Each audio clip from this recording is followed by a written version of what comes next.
সুপ্রিয় শিক্ষার্থীরা, সবাইকে স্বাগতম জানাচ্ছি এইচএসসি তথ্য ও যোগাযোগ প্রযুক্তি বিষয়ক ভিডিও সিরিজে। আজ আমরা আলোচনা করব তথ্য যোগাযোগ প্রযুক্তির প্রথম অধ্যায়, তথ্য যোগাযোগ প্রযুক্তি বিশ্ব বাংলাদেশ প্রেক্ষিত। এই অধ্যায়ের একটি গুরুত্বপূর্ণ টপিক, এটা হচ্ছে ভার্চুয়াল রিয়ালিটি। এই পার্ট থেকে প্রতি বছরই এইচএসসি পরীক্ষায় কমপক্ষে 5 থেকে 6 মার্কের প্রশ্ন এসে থাকে ব্যক্তিক এবং রচনামূলক অংশে, সৃজনশীল অংশে। প্রথমে আমরা জেনে নেব ভার্চুয়াল রিয়ালিটির সংজ্ঞা। ভার্চুয়াল রিয়ালিটি হলো কম্পিউটার সিমুলেশনের সাহায্যে তৈরি ত্রিমাত্রিক পরিবেশ। তো এখানে হচ্ছে কম্পিউটার সিমুলেশন মানে কম্পিউটারের মধ্যে তৈরি, কম্পিউটারের মাধ্যমে তৈরি একটি ত্রিমাত্রিক পরিবেশ, যেখানে তিনটা মাত্রা থাকবে, এক্স, ওয়াই এবং জি অ্যাক্সিস।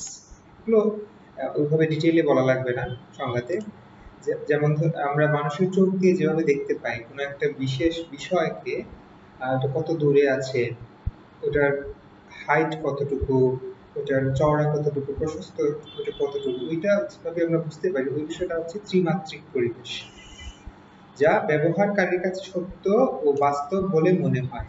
যেমন আমরা যখন মোবাইলে কাউকে ভিডিও কল করি, তখন আমরা ওই মোবাইলের ভিতরেই ওই মানুষটাকে দেখতে পাই বা ওই পরিবেশটাকে দেখতে পাই। আমাদের কাছে মনে হয় যে মোবাইলের ভিতরেই ওই মানুষটা রয়েছে, কিন্তু আসলে ওটা হচ্ছে ওই ডিভাইসের তৈরি এক ধরনের সিমুলেশন। আচ্ছা, অন্যভাবে বলা যায় ভার্চুয়াল রিয়ালিটি হলো হার্ডওয়্যার ও সফটওয়্যারের সাহায্যে তৈরি এমন এক ধরনের কৃত্রিম পরিবেশ যা ব্যবহারকারীদের কাছে সত্য ও বাস্তব বলে মনে হয়। তো আমরা এইটাকে সংজ্ঞা হিসেবে নিতে পারি, অথবা আমরা এই অংশটুকুকেও সংজ্ঞা হিসেবে নিতে পারবো। আচ্ছা, এবার আসি ভার্চুয়াল রিয়ালিটির ব্যবহার। তো বিভিন্ন ক্ষেত্রে ভার্চুয়াল রিয়ালিটির ব্যবহার আছে। একটা আমি এইমাত্র আলোচনা করলাম যে আমরা ভিডিও কলের সাহায্যে ভার্চুয়াল রিয়ালিটির ব্যবহার করে থাকি। প্রথম হচ্ছে খেলাধুলা ও বিনোদন ক্ষেত্রে ভার্চুয়াল রিয়ালিটি। তো বর্তমানে প্রতিটি চলচ্চিত্রে এই ভার্চুয়াল রিয়ালিটির ব্যবহার দেখা যায়। ত্রিমাত্রিক পদ্ধতিতে এই ভার্চুয়াল রিয়ালিটি ব্যবহার করে বিভিন্ন ধরনের কল্পকাহিনী বা বিভিন্ন ধরনের গল্পকে সুন্দর বা কার্টুন, ঐতিহাসিক স্থান যেগুলোতে আসলে ভিডিও ক্যামেরা নিয়ে যাওয়া যাচ্ছে না, ওগুলোকে ওইভাবে প্রস্তুত করা যায়, ওই পরিবেশটাকে ওইভাবে তৈরি করা যায়। তারপর খেলাধুলা বিনোদন ক্ষেত্রে হচ্ছে এটার ব্যবহার অনেক বেশি। যেমন আমরা চাইলেই আমরা ভার্চুয়াল ক্যামেরা, ভিআর বক্স যেটাকে বলে, ভিআর বক্স চোখে লাগিয়ে আমরা 3D মানে ত্রিমাত্রিক, 3 ডাইমেনশনাল স্পেসে আমরা খেলা খেলতে পারি। আমরা হাতে বিভিন্ন ধরনের যন্ত্রপাতি, চোখে ভিআর বক্স, এগুলো ব্যবহার করে বাস্তবের মতো চেতনা উদ্রেক করতে পারি। আচ্ছা, তাহলে এটা গেল খেলাধুলা ও বিনোদন ক্ষেত্রে। বিনোদন ক্ষেত্রে যেমন আমরা অনেক অ্যামিউজমেন্ট পার্ক আছে যেগুলোতে 3D ছবি দেখানো হয়, মনে হয় যে ডাইনোসরটা আমার ঠিক আশেপাশে আছে বা ডাইনোসরটা সত্যিকার অর্থেই আমি ওটাকে দেখতে পাচ্ছি বা ওটার অস্তিত্ব অনুভব করতে পারছি। এগুলো হচ্ছে বিনোদন ক্ষেত্রে ভার্চুয়াল রিয়ালিটির ব্যবহার। তাছাড়াও যেমন বিভিন্ন ঐতিহাসিক স্থান বা বিভিন্ন মহাকাশ অভিযান, যেখানে সত্যিকার অর্থে যাওয়াটা অনেক কষ্টসাধ্য বিষয়, ওখানের ওই রোমাঞ্চটা আমরা অনুভব করতে পারি ভার্চুয়াল রিয়ালিটি সাহায্যে। তারপর আছে যানবাহন চালানো প্রশিক্ষণ এবং ড্রাইভিং প্রশিক্ষণে ভার্চুয়াল রিয়ালিটি। এটা বিশেষভাবে ব্যবহৃত হয় ফ্লাইট সিমুলেশন। যেমন পাইলটরা যখন বিমান চালনা শিখেন, তখন তারা একটি বিশেষ রুমে, যেখানের মধ্যে ঠিক প্লেনের বা বিমানের ভিতরকার পরিবেশের মতো সেম, এটা একটা গেম প্লের মতো, ওনার একটা গেমের মতো সব কিছু থাকে ওখানে, সব রেডার থাকে, সব সিস্টেম থাকে, সব নবগুলো থাকে, সব বাটন থাকে, যেগুলো ব্যবহার করে অনেকটা গেম খেলার মতো করে তারা আগে বিমান প্রশিক্ষণ ওখানে শিখে, যাতে করে সত্যিকার বিমানে উঠলে দুর্ঘটনার কবলিত না হওয়া লাগে। তো আমরা এই সম্বন্ধে একটা খুব ভালো ভিডিও দেখতে পারি।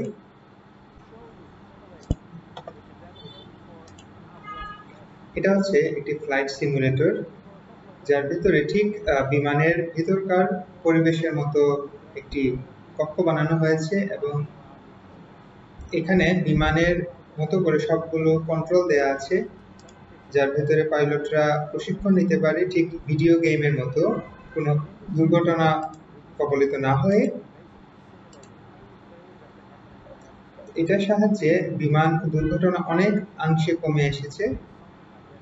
আমরা দেখতে পাচ্ছি সব ধরনের ড্যাশবোর্ড এখানে আছে, এইগুলো পাইলটরা প্রথমে প্রশিক্ষণ নিতে পারছে।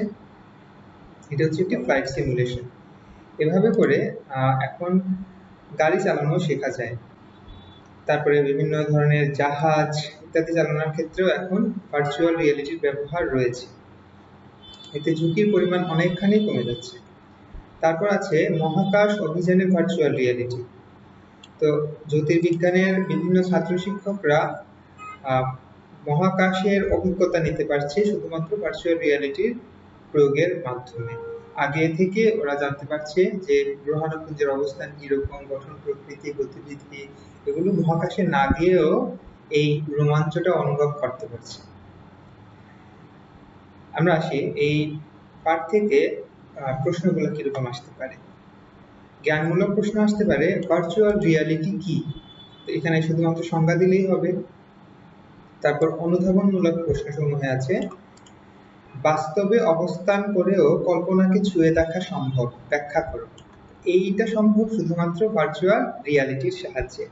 আমরা এখানে ভার্চুয়াল রিয়ালিটির সংজ্ঞাটা একটু আলোচনা করব, তারপর বলবো যে কিভাবে ত্রিমাত্রিক পরিবেশের সাহায্যে কৃত্রিম পরিবেশ তৈরি করে বাস্তবের মতো কল্পনা উদ্রেক করা যায়। তারপর আছে প্রযুক্তি ব্যবহারের মাধ্যমে নিরাপদে ড্রাইভিং প্রশিক্ষণ সম্ভব, ব্যাখ্যা করো। এটিও ভার্চুয়াল রিয়ালিটির সাহায্যে নিরাপদে ড্রাইভিং প্রশিক্ষণ নেওয়া যায় একদম ঝুঁকিমুক্ত ভাবে, সরাসরি গাড়ি ব্যবহার না করে অনেকটা ভিডিও গেমের মতো করে, কিন্তু সবগুলো কন্ট্রোল গাড়ির মতোই থাকে। এটাতে পাশ করার পরে তারপর প্রশিক্ষণার্থী সরাসরি গাড়িতে প্রশিক্ষণ নেয়। এটা থেকে সৃজনশীল প্রশ্ন কিরকম আসতে পারে। এখানে আমরা দেখতে পারি, সেজান শিক্ষা সফরে ঢাকায় এসে বঙ্গবন্ধু নব থিয়েটার পরিদর্শনে যায়। বঙ্গবন্ধু নব থিয়েটার যেখানে মহাকাশ নিয়ে বিভিন্ন গবেষণা করা হয়, ওখানে মহাকাশের বিভিন্ন জিনিস দেখানো হয় থিয়েটারে। সেখানে সে কৃত্রিম পরিবেশে সৌরজগতের দৃশ্যাবলী দেখে, সৌরজগতের বিভিন্ন গ্রহ, গ্রহাণুপুঞ্জ এগুলো দেখে। সেজান মহাকাশ ভ্রমণরত একজন নভোচারীর মতো রোমাঞ্চ অনুভব করবে, মানে ভার্চুয়াল রিয়ালিটির সাহায্যে দেখেছে, তার জন্য তার কাছে এই কৃত্রিম পরিবেশটা অনেকটাই বাস্তবের মতো মনে হয়েছে। পরবর্তীতে সেজান তার বন্ধুদের সাথে তার অভিজ্ঞতা বিনিময় করে এবং তারা মহাকাশ জ্ঞান চর্চা নামে ক্লাব গড়ে তোলে। এটা ছিল উদ্দীপক। এখান থেকে গ ও ঘ নাম্বার প্রশ্ন আসতে পারে, যেমন আমরা ক খ দেখে নিয়েছি, এই ভার্চুয়াল রিয়েলিটি থেকে এই ধরনের প্রশ্ন আসতে পারে।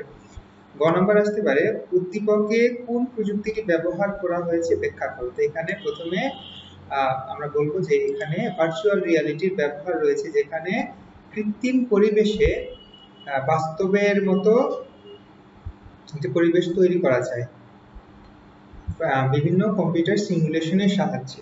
তারপর ঘ নম্বর আছে, উদ্দীপকে ব্যবহৃত প্রযুক্তিটির প্রভাব যুক্তিসহ বিশ্লেষণ করুন। প্রভাব হচ্ছে এই প্রযুক্তিটি ব্যবহার করার ফলে কি কি হয়েছে, কোন কোন ক্ষেত্রে এই প্রযুক্তিটি ব্যবহার করতে পেরেছে এবং কি কি সফলতা এসেছে।